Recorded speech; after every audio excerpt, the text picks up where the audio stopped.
The pandemic accelerated several supply chain trends that were already in the works. As the world changed, we were very focused on what happened on a day-to-day basis.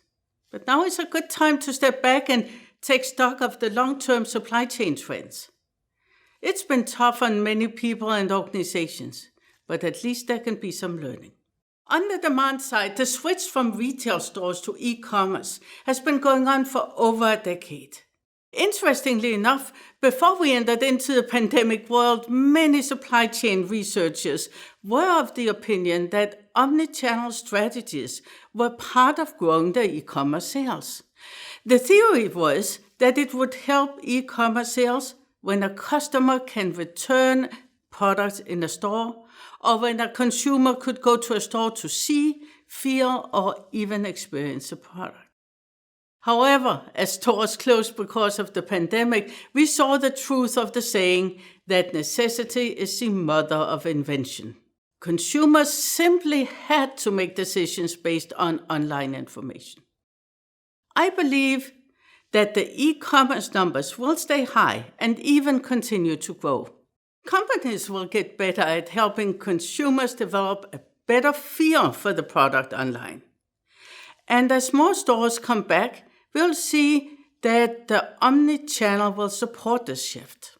Demand shift has become more knee-jerk, and this is another trend that I'm following. It's hard to predict demand and has been over the last decade.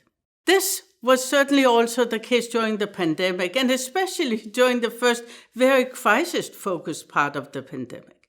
Consumers entirely changed what they bought, how they bought products, and where they bought products.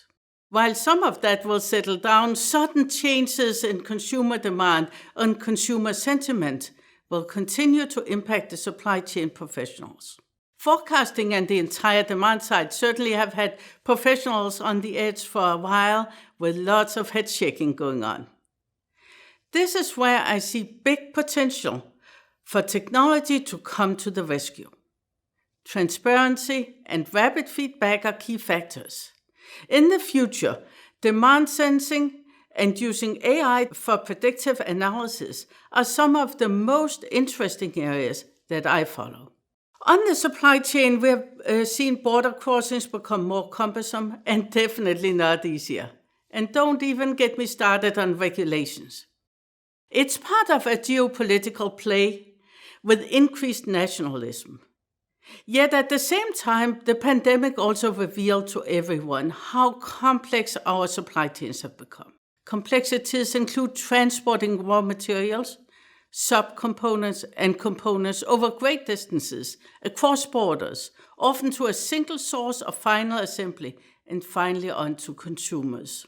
While the global freight market is in upheaval, this has become an even bigger issue.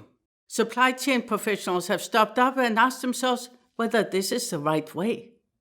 There are many risk factors for disruptions and delays as parts are shipped in from many countries that may or may not be fully open, across borders that may or may not be easy to cross, using freight methods that may or may not be reliable or even available, into the next link in the supply chain.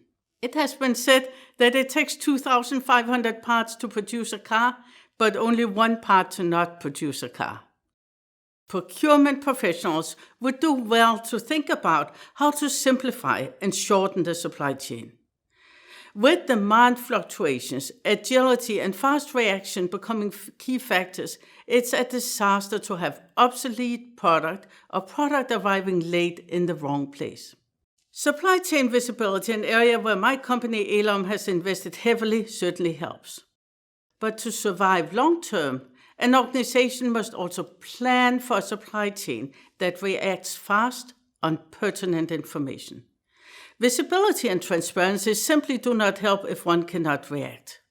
Yelling at the helpless suppliers definitely does not accomplish much, even though that might be the most common tool used by many professionals. The way ALOM has kept up our world-class on-time shipping record is to plan, to be proactive, and to collaborate for strong and simplified supply chains. The pandemic made many supply chain professionals contemplate whether the old way was the best way. The low unit cost from producing in low-cost countries must be weighed against agility and less complexity of nearshoring, meaning locating the preponderance of production activities close to the market where the products are sold. Agility just may win.